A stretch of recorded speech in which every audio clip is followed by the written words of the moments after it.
మా chief editor Deshaboina Srinivas గారు సిద్ధంగా ఉన్నారు. వారిని అడిగి మరిన్ని విషయాలు మరింత క్షుణ్ణంగా తెలుసుకునే ప్రయత్నం చేద్దాం. శ్రీనివాస్ గారు నమస్కారం అండి. నమస్తే అండి. సార్, ముందుగా మహారాష్ట్ర జార్ఖండ్ ఎన్నికలకు సంబంధించి సజావుగానే సాగిపోయాయని చెప్పుకోవాలి. కాకపోతే అనుకున్న స్థాయిలో మహారాష్ట్రలో ఓటింగ్ పర్సెంట్ నమోదు కాలేదనేటువంటి చర్చ కూడా నడుస్తోంది. సో మొత్తంగా మహారాష్ట్ర ఎగ్జిట్ పోల్స్ కూడా ఇప్పుడిప్పుడే వచ్చేస్తున్నాయి. ఈ మొత్తం అంశాలకు సంబంధించి ఏం చెప్తారు? ఇక్కడ ఒక విషయాన్ని గమనించాలి. మహారాష్ట్రలో ఎన్నికలు జరుగుతున్నాయి, జార్ఖండ్లో జరిగాయి. ఈ రెండు అంశాల్లో తన భుజం మీద బాధ్యతను మొత్తం వేసుకొని మోదీ ఆదేశాల ప్రకారం చంద్రబాబు యొక్క అనుభవాన్ని జోడించుకొని ఒకే ఒక వ్యక్తి సంచలనం సృష్టించాడు అక్కడ.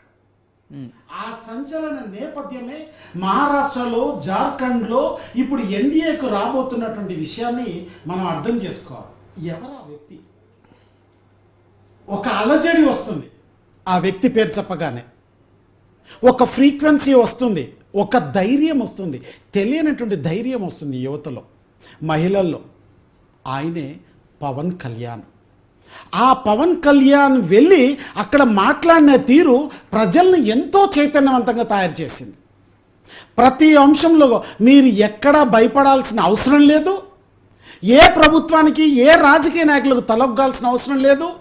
అందరూ వస్తుంటారు, పోతుంటారు, కానీ మీ అభివృద్ధిని కాంక్షించినటువంటి వ్యక్తులకు మాత్రమే ఓట్లు వేయాల్సినటువంటి పరిస్థితి మీ దగ్గర ఉంది. లేనట్లయితే గత ప్రభుత్వాలను మనం చూసాం, ఏం జరిగిందో.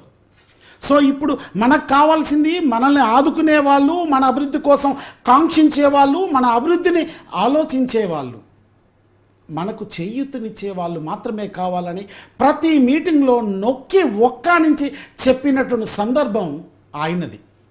అందుకే పవన్ కళ్యాణ్ ఎక్కడ ఉంటే అక్కడ ఆ జోరు ఉంటుంది, ఆ తర్వాత హుషారు ఉంటుంది, ఆ ఎన్నికల సరళి కూడా మారుతుంది. అదే నేపథ్యంలో ఎన్నికల సరళి మారింది, ఓట్ల దుందవి పెరిగింది. చివరికి వచ్చినటువంటి ఫలితం ఎన్డీఏకి పట్టం కట్టడం. ఈ విషయం, ఎగ్జిట్ పోల్స్ విషయం తెలియగానే నరేంద్ర మోడీ దేశ ప్రధాని వెరీ ఇమ్మీడియట్గా పవన్ కళ్యాణ్ని ఢిల్లీ రమ్మని చెప్పేసి కాల్ చేయడం జరిగింది. రేపు పొద్దున పవన్ కళ్యాణ్ గారు ఢిల్లీ కూడా వెళ్తున్నటువంటి విషయాన్ని మనం తెలుసుకోవాలి. ఓకే, సో పవన్ ప్రభంజనం అనేది చాలా క్లియర్గా అర్థమవుతుంది. అండ్ ఎస్, మనతో పాటు మరింత డిస్కస్ చేయడానికి, దీనికి సంబంధించినటువంటి పూర్తి సమాచారం అందించడానికి మన ఇన్పుట్ ఎడిటర్ రాజమౌళి కూడా సిద్ధంగా ఉన్నారు. ఒకసారి రాజమౌళితో మాట్లాడదాం. Good evening Rajamouli. మొత్తంగా మహారాష్ట్ర ఎన్నికలకు సంబంధించి, జార్ఖండ్ ఎన్నికలకు సంబంధించి, ఎగ్జిట్ పోల్స్కి సంబంధించి ఎటువంటి సమాచారం ఉంది, దానికి సంబంధించినటువంటి పూర్తి డీటెయిల్స్ ఏంటి రాజమౌళి?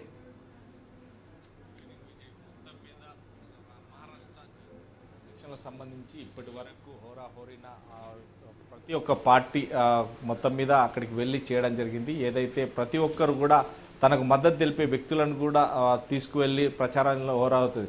కానీ మహారాష్ట్రలో ఇటు కాంగ్రెస్, అటు బీజేపీకి సంబంధించి హోరాహోరిన పోరాటం చేస్తున్న నేపథ్యంలో మొత్తం మీద రాష్ట్ర వ్యాప్తంగా, మహారాష్ట్ర వ్యాప్తంగా కూడా ఉన్నప్పటికీ మాత్రం తెలంగాణ నుంచి వెళ్ళి ఏదైతే కాంగ్రెస్ శ్రేణులు అంటే ముఖ్యమంత్రితో పాటు మంత్రులు అందరూ కూడా ఇన్ఛార్జీలు పోయిన నేపథ్యం ఉంది. ఇక్కడ మనం చెప్పుకోవద్దంటే ఒక్కటే మాత్రం, ఎందుకంటే మహారాష్ట్రలో కనివిరిగిన రీతిలో మాత్రం మీద ఇండియా కూటమికి సంబంధించి ఏదైతే ఉన్నప్పటికీ మాత్రం ఇటు బీజేపీ ఇవన్నీ కూడా ఉన్నప్పటికీ బీజేపీకి అక్కడ సపోర్ట్గా మాత్రం ఇటు ఆంధ్రప్రదేశ్ రాష్ట్రం నుంచి వెళ్ళి ముఖ్యమంత్రి చంద్రబాబు నాయుడుతో పాటు ఉప ముఖ్యమంత్రి పవన్ కళ్యాణ్ కూడా, ఈ ఇద్దరు కూడా పోవడం జరిగింది. కానీ ఏదైతే పవన్ కళ్యాణ్ హోరాహోరీగా మొత్తం మీద అక్కడ అందరినీ మద్దతు తెలుపుతున్న నేపథ్యం ఉంది. కానీ పవన్ కళ్యాణ్ పోతే జోసుల మీద నడిచింది. కానీ ఇక్కడ ఏదైతే సీఎం చంద్రబాబు నాయుడుకి సంబంధించి తన బ్రదర్ మృత్యువాత పడంతో తను తిరిగి రావడం జరిగింది. కానీ అతను ఎక్కడ కూడా పాల్గొనలేడు.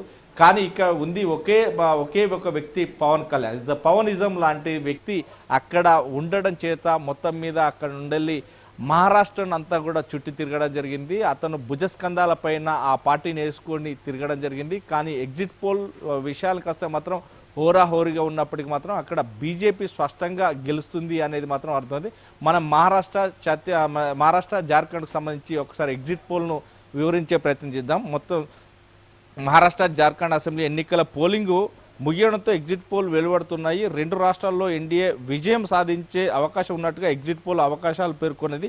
మహారాష్ట్ర, జార్ఖండ్ ఎన్డీఏ విపక్షాల కూటమి అంటే పార్టీలకు గెలుపు కోసం తీవ్రంగా శ్రమించినటువంటి వ్యక్తులు కూడా ఉన్నారు. దాంట్లో మెయిన్గా మహారాష్ట్ర లోపల ఎక్కువ చేసినటువంటి వ్యక్తి పవన్ కళ్యాణ్ కూడా అభినందించారు. మొత్తం మీద ఈ నేపథ్యంలోనే పవన్ కళ్యాణ్ ఒక్కసారిగా ఏదైతే ప్రధానమంత్రి మోడీ కూడా తన ఫోన్ల ద్వారా కూడా తనకు థ్యాంక్స్ చెప్పినట్టుగా కూడా తెలుస్తుంది. ఇదే నేపథ్యంలోన ఇక మొత్తం మీద ఎగ్జిట్ పోల్లకు సర్వేకు వస్తే మాత్రం సర్వే నేపథ్యంలోన పీపుల్స్ సర్వే మహాయుతి 182 సీట్లు గెలుస్తుందని, ఎంవీఎం 97, ఇతరులు 9 స్థానాలని, తర్వాత సిఎస్ఎన్ న్యూస్ 18 కూడా మహాయుతి 154, ఎంవీఏ 128, ఇతరులు 6 అని.